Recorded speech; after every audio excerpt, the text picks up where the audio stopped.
ጤና ይስጥልን የተከበራችሁ የሬዲዮ ቤተሰቦችና አድማጮች ዕለቱን ዜናዎች እናሰማችኋለን። ዜናውን እናሰማችሁን ሀብታሙ አስፋና ታምሩ ገዳን ባለንበት ሰዓት አቆጣጠር የዛሬ ነሐሴ 5 ቀን 2018 ዓ.ም ዜናዎችን ከማሰማታችን በፊት አርዕስተ ዜናውን እናስቀድማለን።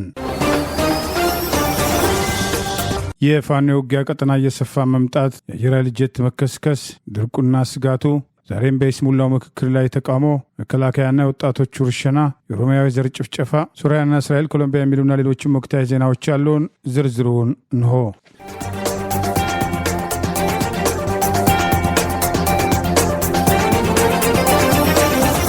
ፋኖ ወታደራዊ ቀጠናውን እያሰፋ ነው። የቤንሻንጉል ጉሙዝ ነጻ አውጪ ከሆነ የጉሙዝ ኃይል አንድነት ግንባር ጋር በተቀናጀ ግልገል በለስ ከተማ ላይ የሰነዘረውን ወታደራዊ ጥቃት ተከትሎ ድል መቀዳጀቱን አስታውቋል። በተለያዩ ግንባሮች ተመሳሳይ ወታደራዊ ድል ተቀዳጀ።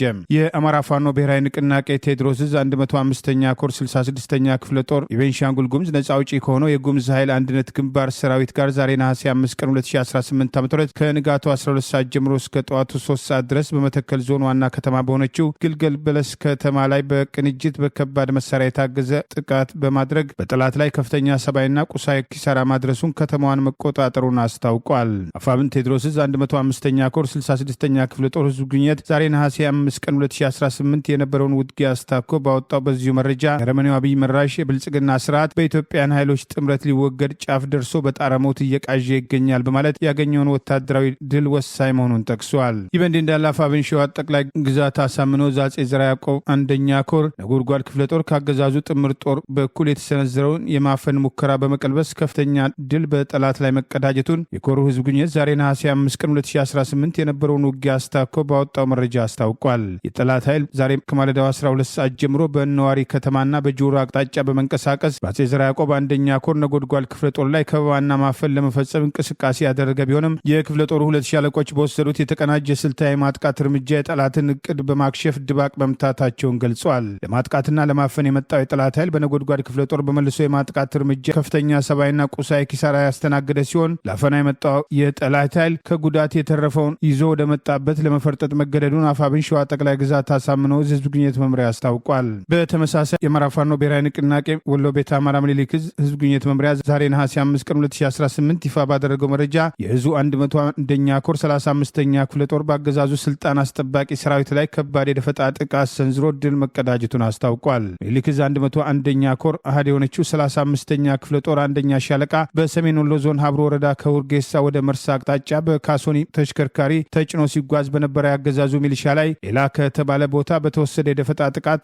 5ቱ ሲደመሰሱ ቁጥራቸው በውል ያልታወቀ መቁሰላቸውን የካሶኒው ሹፌር በጥቃቱ ተደናብሮ ሲያሽከረክር 2 የግለሰብ ባጃጆችን በመግጨት መርሳ ሆስፒታል መወሰዳቸውን የ35ኛ ክፍለ ጦር ቃል አቀባይ ጠቅሶ አፋብን ወሎ ቤተ አማራ ምኒልክ ዕዝ ግንኙነት መምሪያ ባወጣው በዚሁ መረጃ ገልጿል። ይህ በእንዲህ እንዳለ ከውጊያ ጎን ለጎን ፋኖ ከህዝብ ጋር የሚያደርጋቸውን መድረኮችን ማጠናክሮ መቀጠሉን አፋብን ጎንደር ጠቅላይ ግዛት በላይ ዕዝ ሜጀር ጀነራል ውባንታባተ አንደኛ ኮር ዛሬ ነሐሴ 5 ቀን 2018 ባወጣው መረጃ አስታውቋል። ኮሩ ነጻ ባወጣቸው አካባቢዎች ጊዜያዊ አስተዳደሩ ከቋልሃ ቀበሌ ማህበረሰብ ጋር ደማቅ ውይይት ማድረጉን የጠቀሰው መረጃ የቀጠናው ጊዜያዊ አስተዳደር ከፍተኛ አመራሮች በተገኙበት በዚህ መድረክ ህዝባዊ አገልግሎት አሰጣጥ ይበልጥ ማሳደግ በሚቻልበት ሁኔታ ላይ ከህዝቡ ጋር ምክክር መደረጉ ተጠቅሷል። በስራ ላይ ባለው የሲቪል አደረጃጀት ውስጥ የሚታዩ ጠንካራና ደካማ ጎኖች የተገመገሙ ሲሆን የህልውና ትግሉ የመጨረሻ ግብ ለማሳካት የህዝቡ አደረጃጀትና ደጀንነት ሊይዘው በሚገባ ቁመና ላይ ያተኮሩ አንኳር ጉዳዮች መዳሰሳቸውም ተገልጿል። በውይይቱ ወቅት የአካባቢው ማህበረሰብ በሁለቱ ዞች ውህደት የታየውን አዎንታዊ አንድነትና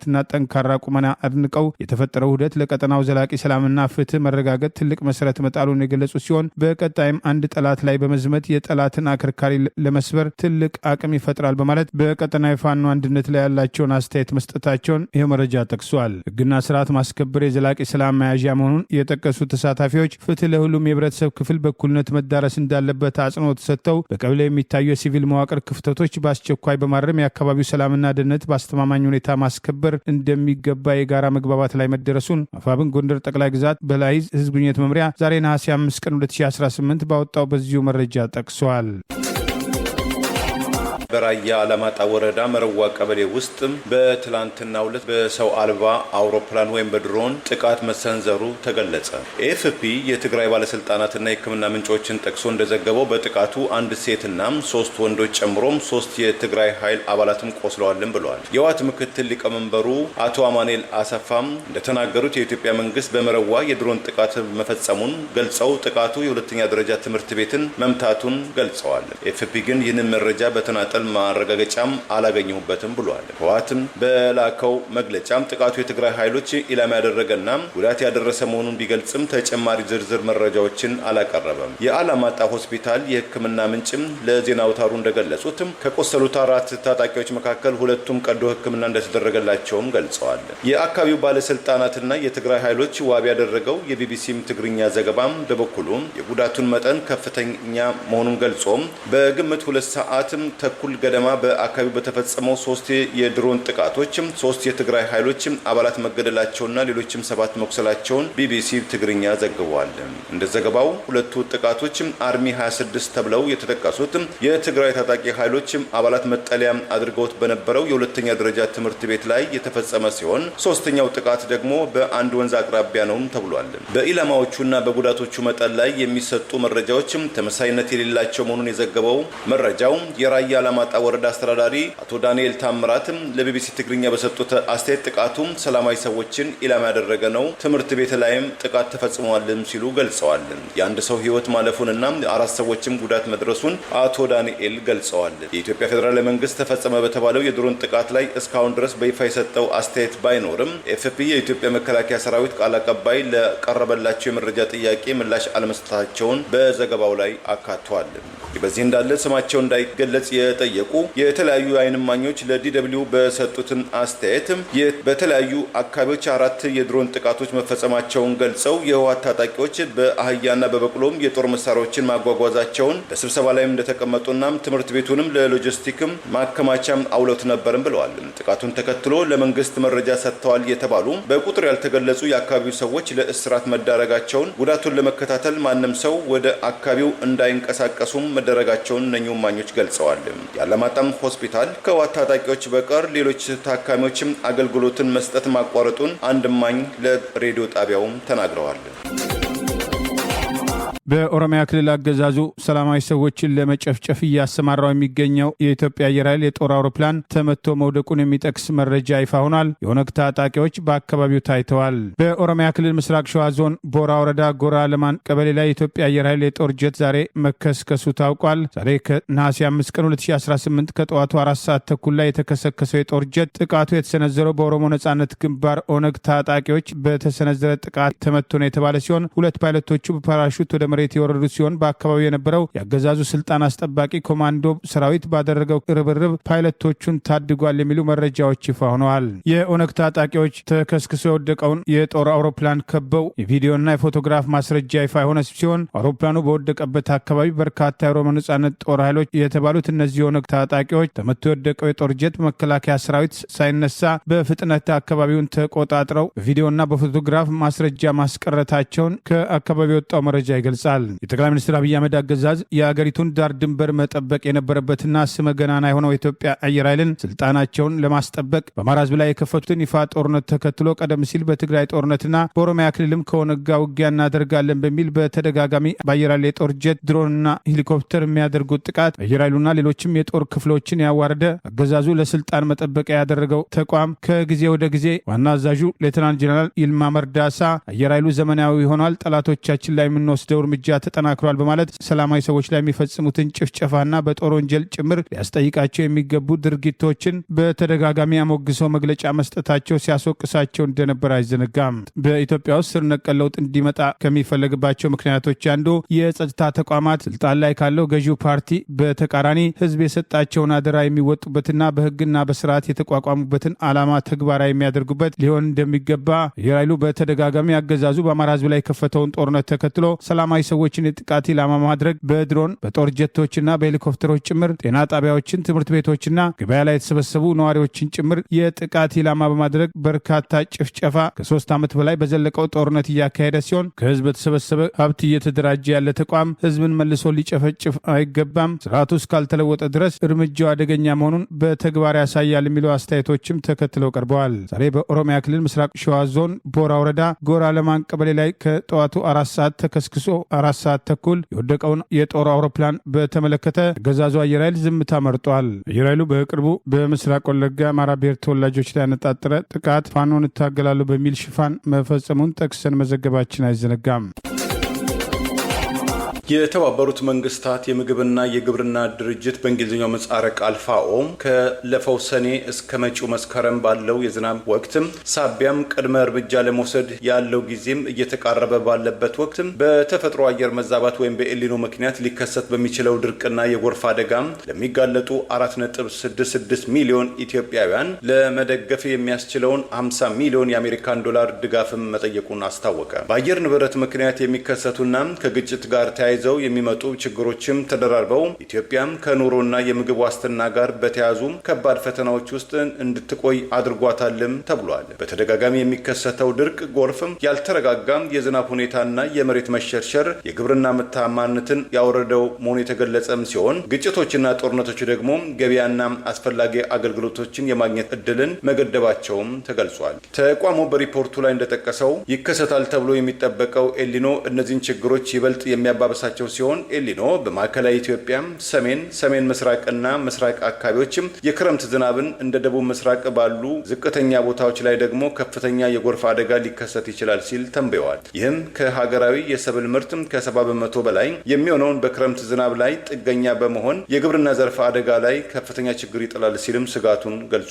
እንደ መንግስታቱ የግብርና ተቋም ድርጅት ፋኦ ከአማካኝ በታች ይጥላል ተብሎ የሚተነበየው ዝናብና ከአማካኝ በላይ የሚሆነው የሙቀት መጠን አፈር ላይ ያለ እርጥበትም እንዲጠፋም ያፋጥነዋል ሲል የገለጸ ሲሆን ይህም የሰብል ምርት እንደሚቀንስም የውሃና የግጦሽ አቅርቦትም ላይ ጉዳት እንደሚያስከትልም ገልጿል።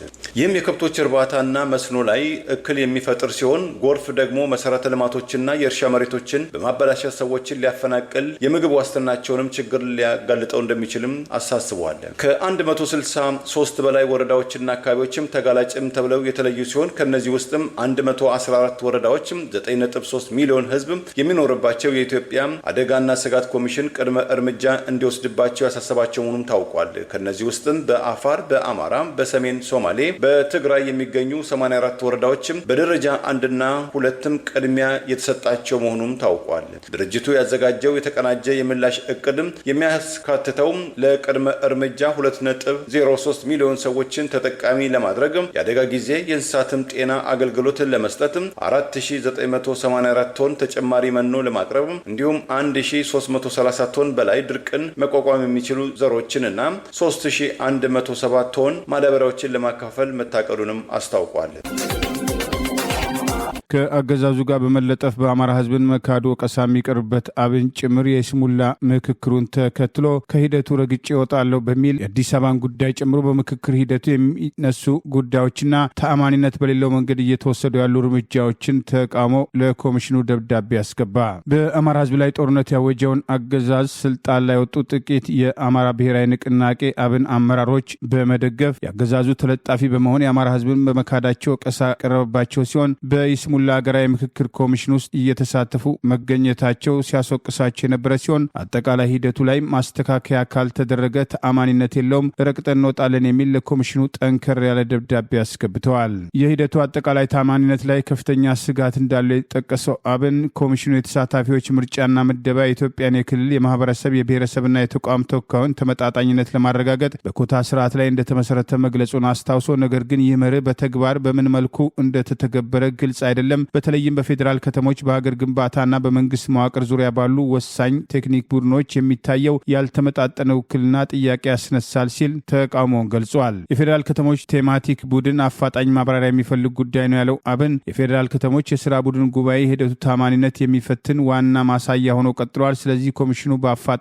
የቡድኑን የመጀመሪያ ተሳታፊዎች ዝርዝር፣ በኋላ የተጨመሩ ወይም የተቀነሱ ተሳታፊዎችን ዝርዝር፣ እያንዳንዱን ለውጥ የተደረገበትን ቀንና የለውጡን ምክንያት፣ ለውጡን ያጸደቀውን አካል፣ አዲስ ተሳታፊዎች ባጅ ያገኙበትን መስፈርትና አካሄድ፣ ሌሎች የፖለቲካ ተዋናዮች ተመሳሳይ የተሳትፎ እድል መስጠቱን የሚያረጋግጥ መረጃ በግልጽ እንዲያቀርብ እንጠይቃለን በማለት ለሁለተኛ ጊዜ ጻፍኩት ባለው በዚሁ ደብዳቤ ቅሬታውን ገልጿል። የባለሙያዎች ፓናል ከፍተኛ የሙያ ብቃት፣ ገለልተኝነት፣ ነጻነትና ታማኒነት የሚጠይቅ ኃላፊነት ቢሆንም በአንዳንድ ጉባኤዎች ፓናሉ ለተሳታፊዎች ያቀረቧቸው ገለጻዎች በይዘታቸውም ሆነ በአቀራረባቸው ገለልተኝነት ላይ ጥያቄ እንዲነሳ ማድረጉን፣ በተለይም ፊንፊኔ የሚለውን የአንድ ወገን ፖለቲካዊ ትርክት ለማዝረጽ መሞከር፣ በምክክር መድረክ ላይ በባለሙያ ስም በስፋት ተደጋግሞ መጠቀሙ ተገቢነት የጎደለውና በሂደቱ ገለልተኝነት ላይ ጫና ይፈጥራል በማለት አስቀድሞ በማስረጃ አስደግፈን ስናጋልጣቸው የነበሩ መረጃዎችን የበለጠ የሚያረጋግጥ በዚሁ ደብዳቤው ጠቅሷል። የአዲስ አበባ ጉዳይ የሂደቱ ወሳኝ ፈተና ነው ያለው አብን በአዲስ አበባ ዙሪያ የተነሳው ውይይት የምክክሩን ተአማኒነት በተጨባጭ የሚፈትን ጥልቅ ሀገራዊና ህገ መንግስታዊ ጉዳዮች ሆኖ አግኝተነዋል ያለው ሲሆን ጉዳዩ የከተማን ሁኔታ፣ የነዋሪዎቿን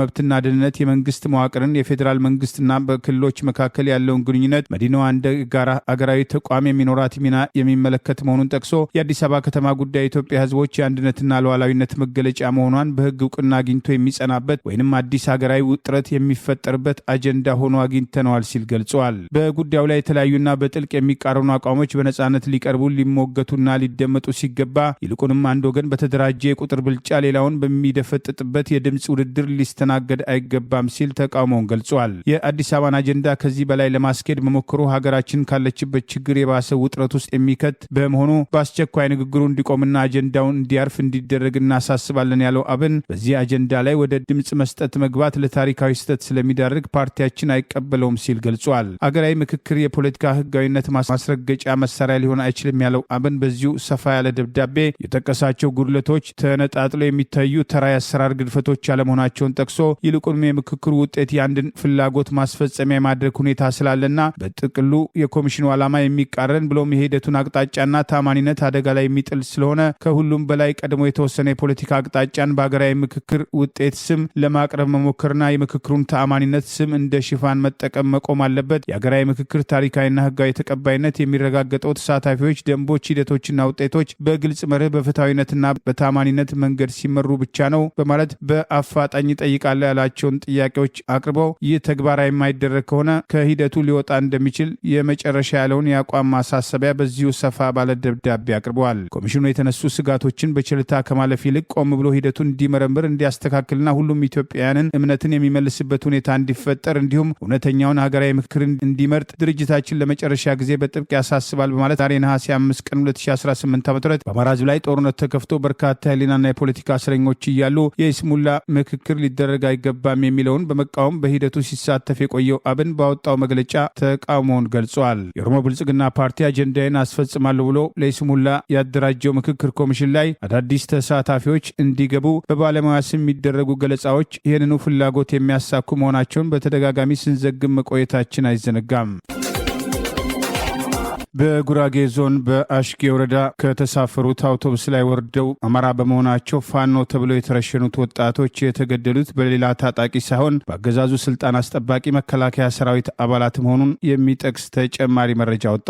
በማዕከላዊ ኢትዮጵያ ክልል በጉራጌ ዞን በአሽጌ ወረዳ በመከላከያ ሰራዊት አባላት የተያዙ 3 ንጹሐን የአማራ ብሔር ተወላጅ ወጣቶች ከተሳፈሩበት የህዝብ ማጓጓዣ ተገደው ከወረዱ በኋላ እጅግ አረመናዊ በሆነ መንገድ መረሸናቸውን ከክስተቱ ጀርባም መዋቅራዊ በደል እንቅስቃሴ እንዳለ ከአካባቢው የተገኙ ተጨማሪ መረጃዎች ወጥተዋል። የወጣቶቹ በግፍ ከህዝብ ትራንስፖርት ላይ ወርደው በታጣቂ መገደል አስቀድሞ መረጃ ወጥቶ የነበረ ቢሆንም ግድያው የተፈጸመው በመከላከያ ሰራዊት አባላት መሆኑን የሚጠቅስ ተጨማሪ መረጃ ወጥቷል። የአካባቢው ነዋሪዎች እንዳጋለጡት ተመስገን ጌታቸው፣ ይታገሱ አስግደውና ግዛው ግርማ የተባሉት 3 የአማራ ብሔር ተወላጅ ወጣቶች ከተሳፈሩበት የህዝብ ማመላለሻ ትራንስፖርት ላይ ፋኖ ናችሁ በሚል ውንጀላም በመከላከያ ሰራዊት አባላት ተይዘው ወጣቶቹ ወደ አበሽጌ ወረዳ ከተወሰዱ በኋላ እጃቸው ወደ ኋላ በገመድ ታስሮ ከፍተኛ እንግልት እንደደረሰባቸውና በመጨረሻም ጭንቅላታቸው በጥይት በመምታት በግፍ እንደረሸኗቸው ተገልጸዋል። ከግድያ በኋላ አስክሬናቸው ወደ ትውልድ ቀያቸው ናቻ ቀሊት ቀበሌ ተወስዶ በሜዳ ላይ ከተጣለ በኋላ ማንም ሰው እንዳያነሳና እንዳይቀብር ጥብቅ ክልከላ ተደርጎበት እንደነበር፣ በዚህ ምክንያት እጃቸው እንኳን ሳይፈታ ለ3 ቀናት ተጥለው ለእንስሳት ሲሳይ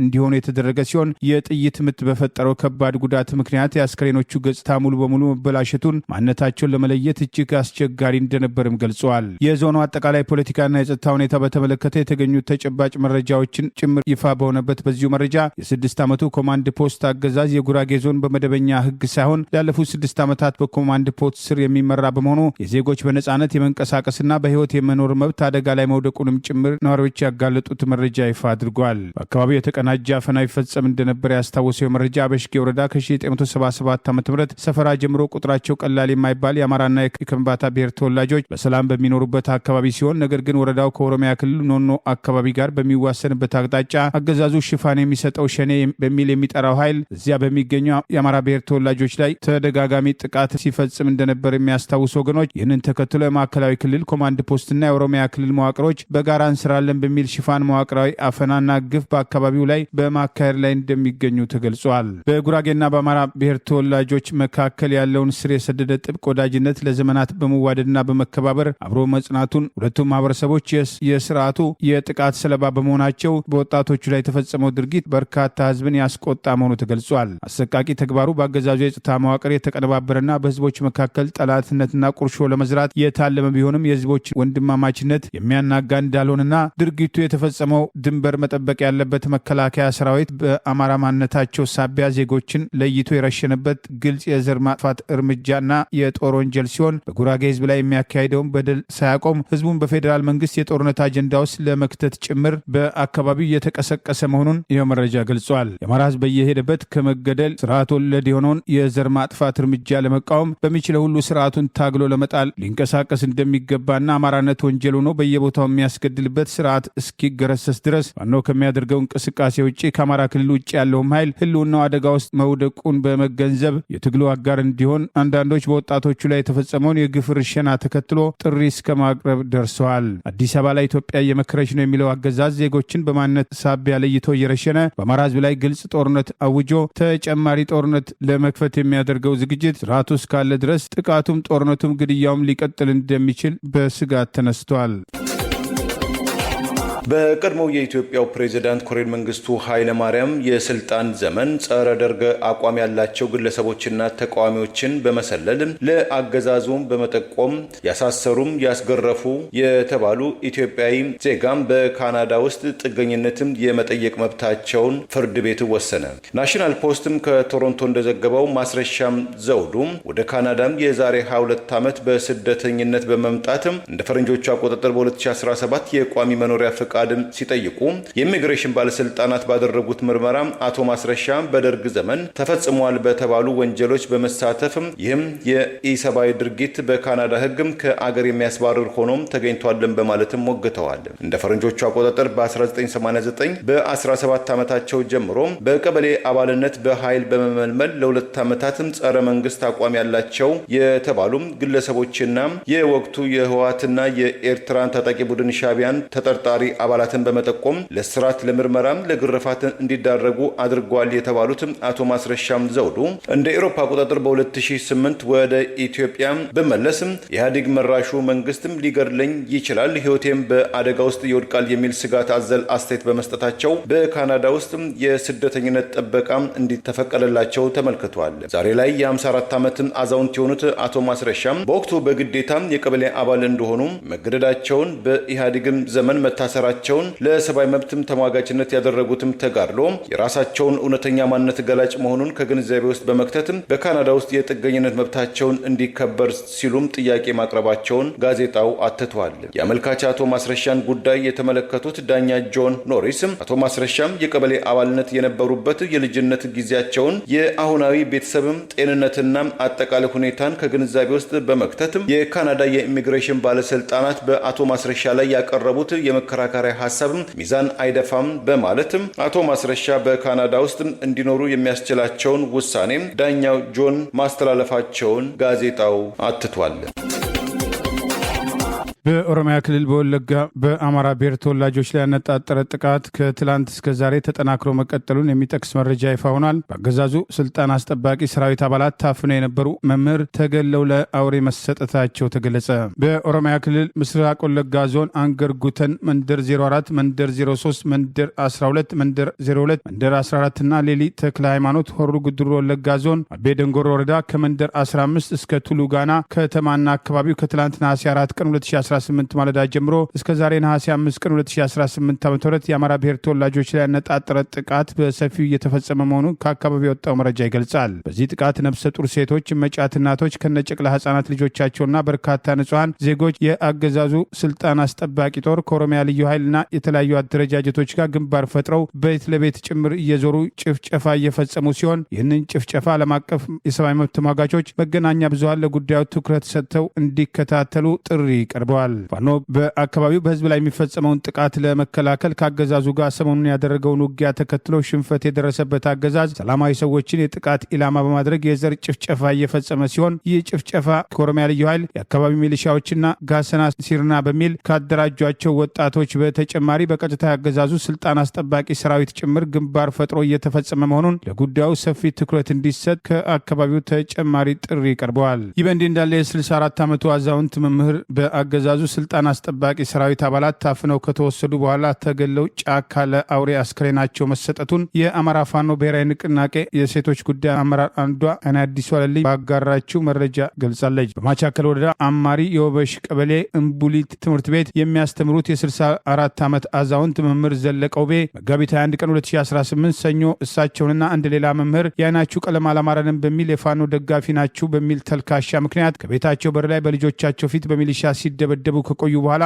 ከዞን የመጣ አመራርና የማቻከል ወረዳ አመራሮች ማህበራት ውስጥ በመውሰድ ልብስ አስወልቀው ድብደባ እንደፈጸሙባቸው ህዝቡ ተዉ ይሞቱባቸዋል ቢባሉም አሻፈረኝ በማለት በማስፈራራት አባረው ደብድበው ካደከሟቸው በኋላ በኮብራ የነጭ ወይም ቴሌው ለሚገኘው ማገቻ ጣቢያ አሳልፈው የሰጧቸው ሲሆን ቤተሰቦቻቸው በተደጋጋሚ ጥያቄ ቢያቀርቡም ያገዛዙ ስልጣን አስጠባቂ ሰራዊት እኛ ጋር የሉም፣ የወረዳው ባለስልጣናትም እኛ ጋር የሉም በሚል 3 ወራት ከቆዩ በኋላ መምህር ዘለቀው ቤ በአሰቃቂ ሁኔታ ገለው የነጭ ጫካ በስርዓት እንኳን ሳይቀበሩ አስክሬናቸውን ለአውሬ ተሰጥቶ ከአውሬ የተረፈ መገኘቱን ይህንን አስነዋሪ ስራ ህዝብ እንዲያውቀው ይፋ እናደርጋለን በሚል ፋኖ ደጀን መሌ እንዳለ ይፋ ያደረገው መረጃ መሰረት ማድረግ አርበኛ አይና አዲሱ አለልኝ ዛሬ ነሐሴ 5 ቀን 2018 ተጎጂውን ፎቶግራፍ ጭምር በማስደገፍ ይፋ አድርጋለች። አገዛዙ በአማራ ህዝብ ላይ የከፈተውን ጦርነት ተከትሎ በሰላማዊ ሰዎች ላይ የዘር ማጥፋትና የጦር ወንጀል እየፈጸመ ቢሆንም ዓለም አቀፉ ማህበረሰብ ለጉዳዩ ትኩረት አለመስጠቱ በተደጋጋሚ በወቀሳ ሲነሳ ቆይተዋል። አገዛዙ በሽፋን በተቆጣጠረው ምክክር ስም የኢትዮጵያን ሁሉ ከተማ የሆነችውን አዲስ አበባን የኦሮሚያ ክልል ዋና ከተማ ለማድረግ እየሄደበት ያለው ርቀት አገር የማፍረስ እርምጃ አካልና አደገኛ መሆኑን ይህ አደገኛ መንገድ እንደማያዋጣ የመብት ተሟጋቹ ተቃውሞውን ገለጸ።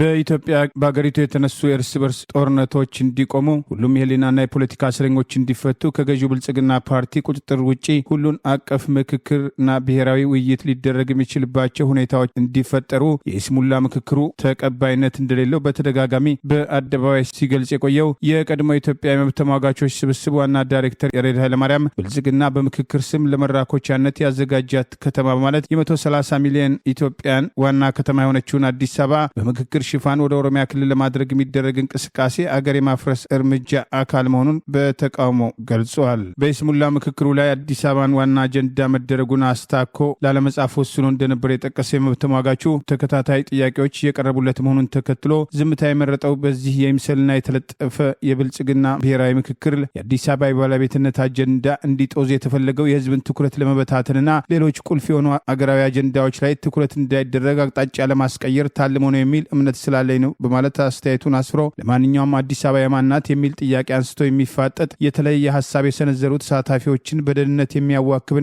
የሚያስፈራራ እኛ የፈለግነው ካልሆነ ጥቃት እንሰነዝራለን የሚል እብደት ውስጥ ያለ አደገኛና ስግብግብ የፖለቲካ ኃይል ባለበት ሀገር ብሔራዊ ምክክሩ ማድረግ ፋይዳው ምንድን ነው? ምክንያቱም መዳረሻው ምን እንደሆነ ከወዲሁ በቀላሉ መገመት ይቻላል ሲል ገልጿል። አዲስ አበባ የራሷ የሆነ የሀብት ምንጭ የሌላት ነገር ግን ከሁሉም የአገሪቱ ክፍሎች በተሰበሰበ ሀብት፣ የሰው ኃይል፣ እውቀትና ገንዘብ የተገነባች ከተማ ነች ያለው የመብት ተሟጋቹ የዛሬዋ አዲስ አበባ በሌሎች የአገሪቱ ክፍሎች ሀብት ላይ ተመስርታ በሌሎች የአገሪቱ ከተሞች መኮሰስ ያበጠች የበለጸገችና የተንሰራፋች ነች። የጋምቤላን ወይም የትግራይን ወርቅ ያመረተ ባለሀብት የጅማን ወይም የሲዳሙን ቡና አፍሶ በዶላር የቸበቸበ ነጋዴ ጎጃም ወይም ያሩሲን ጤፍ ነግዶ የከበረ ሁሉ ህንፃ የሚገነባውና ሀብቱን የሚያጠራቅመው የሀብቱ ምንጭ በሆኑት ክልሎች ውስጥ ሳይሆን በአዲስ አበባ ላይ ነው። አዲስ አበባ እንደ ማግኔት የሀገሪቱን ሀብት ሁሉ ሰብስባና አከማችታ የያዘች ነች። የሁሉም የኢትዮጵያ ክልሎች ዕዳ ተሸካሚ ነች። ሀብቷንም በማካፈል ለሁሉም ክልል ከተሞች ማደግ መነሻ መሆን ያለባት አዲስ አበባ ነች ማለት አስተያየቱን አስፍሯል። አዲስ አበባ የአንድ ህዝብ ወይም ክልል ሀብት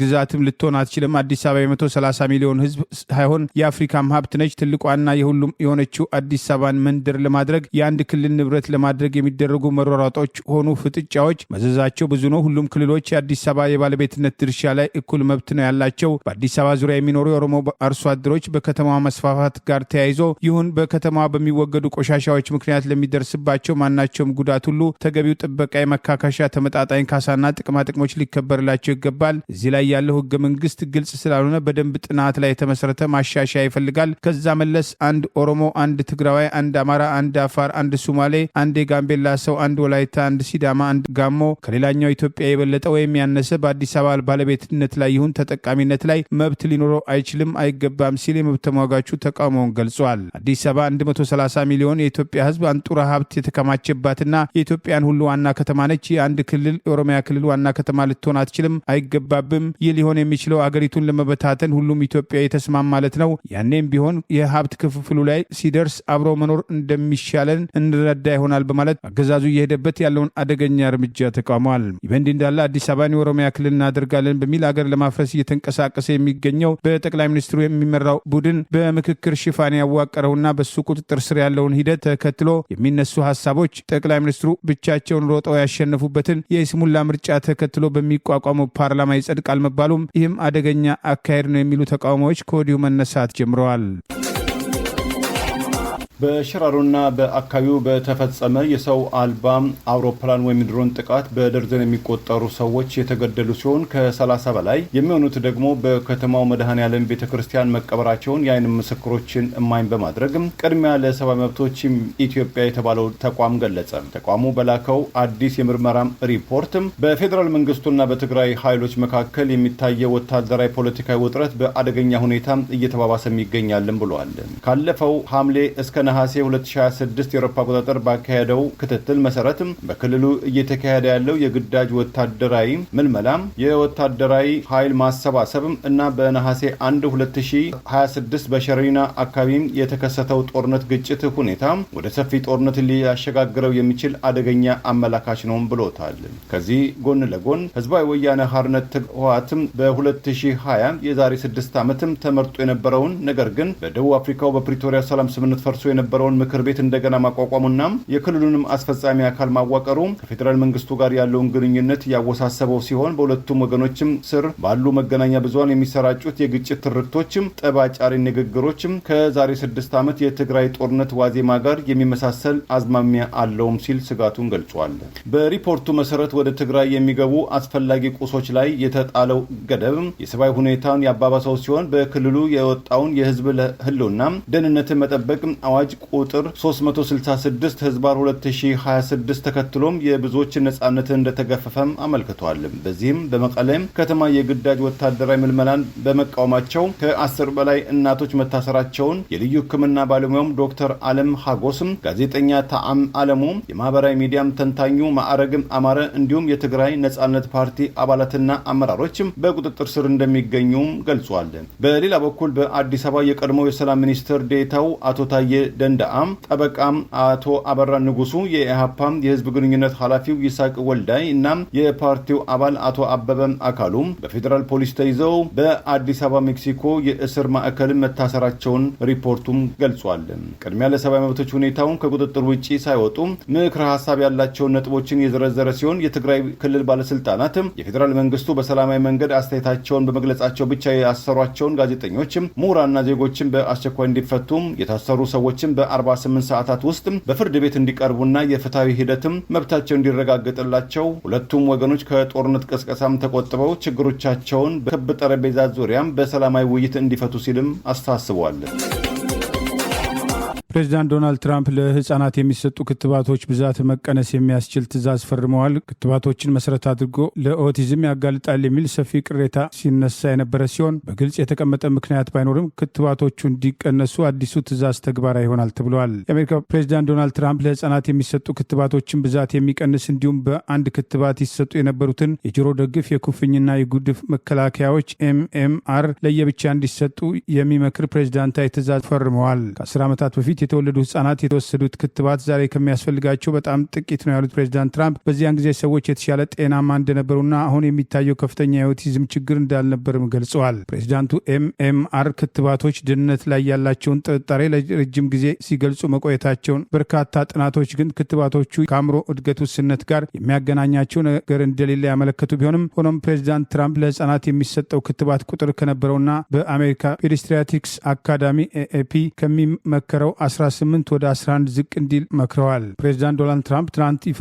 ባደረጉት በዚሁ ውሳኔ በጣም ከባድና አደገኛ የሆኑ በሽታዎች ለመከላከል ለሚረዱ 11 ዋና ዋና ክትባቶች ብቻ የወርቅ ደረጃ እውቅና መሰጠቱም ተገልጿል። ክትባቶቹ ጆሮ ደግፍ፣ ቴታነስ፣ ፖሊዮ፣ ኤምፊለስ፣ ኢንፍሉዌንዛ ቢ፣ ኩፍኝ፣ ሁማን ፓፒሎ ቫይረስ፣ ፈንጣጣ፣ ሩቤላ፣ ዲፍቴሪያ፣ ፔርቱሲስ እንዲሁም የሳምባ በሽታን ለመከላከል የሚረዱ መሆናቸው ተጠቅሷል። ክትባቶቹን እየቀነስናቸው ያሉት ፕሬዚዳንት ትራምፕ ቁጥሮቹን መቀነስ ብቻ ሳይሆን ክትባቶቹ በተከታታይ በተለያየ ጊዜ እንደሚሰጡም ገልጸዋል። የMMR ክትባት በአንድ ጊዜ ከተሰጠ በጣም ገዳይ ሊሆን እንደሚችል የጠቆሙት ፕሬዚዳንቱ የክትባቱን አሰጣጥ በህፃናት አካል ውስጥ አንድ ጠርሙስ የለስላሳ መጠጥ ከማፍሰስ ጋር አነጻጽረውታል። ክትባቶቹ እንዴት ገዳይ እንደሆኑ ማስረጃ እንዳላቸው የተጠየቁት ፕሬዚዳንት ዶናልድ ትራምፕ አንዳንድ ሰዎች እንደዛ እንደሆነ ሲናገሩ ሰምቻለሁ በማለት የአሜሪካ በሽታ መከላከያና መቆጣጠሪያ ማዕከል CDC መረጃ MMR ክትባት በልጆች ላይ የሚያስከትለው ትኩሳት እንኳን በጣም አነስተኛ ነው ማለቱ አይዘነጋም። ከባድ የሆነ አለርጂ ወይም የተዳከመ በሽታ መከላከያ ስርዓትን ጨምሮ የጤና ችግሮች ያለባቸው ክትባቱን ከመውሰዳቸው በፊት የጤና ባለሙያዎች እንዲያማክሩ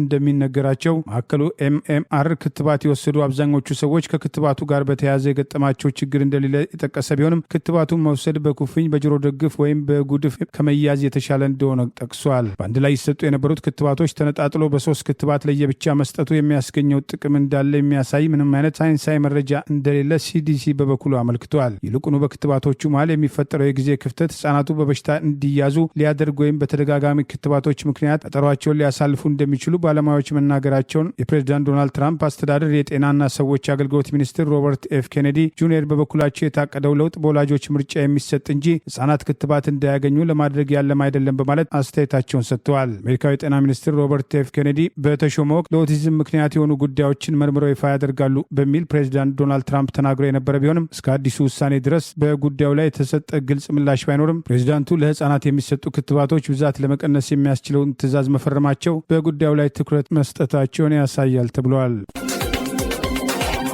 የቀድሞው የሶሪያው ፕሬዝዳንት ባሽር አልአሳድና ታናሽ ወንድማቸውን ጨምሮ ከፍተኛ አመራሮች ባሉበትና በሌሉበት የሞት ብይን ተፈረደባቸው። የኮሎምቢያ መንግስት ለእስራኤል የጎላን ሀይቶችን እውቅና መስጠቱም በአረቦች ዘንድ ከፍተኛ ተቃውሞ አስተናገደ። አዲሱ የኮሎምቢያው ቀኝ ዘመም ፕሬዝዳንት ሄርዶ ዴላ ኤስፔሬላ እስራኤል ከሶሪያ በኃይል የያዘችውን የጎላን ሀይትም ኮረብታዎችን እንደ እስራኤል አካልነት እንደሚቆጥሩ መግለጻቸውን ተከትሎም ከአረብ ሀገራት በኩል ከፍተኛ ተቃውሞም ቀርቦባቸዋል።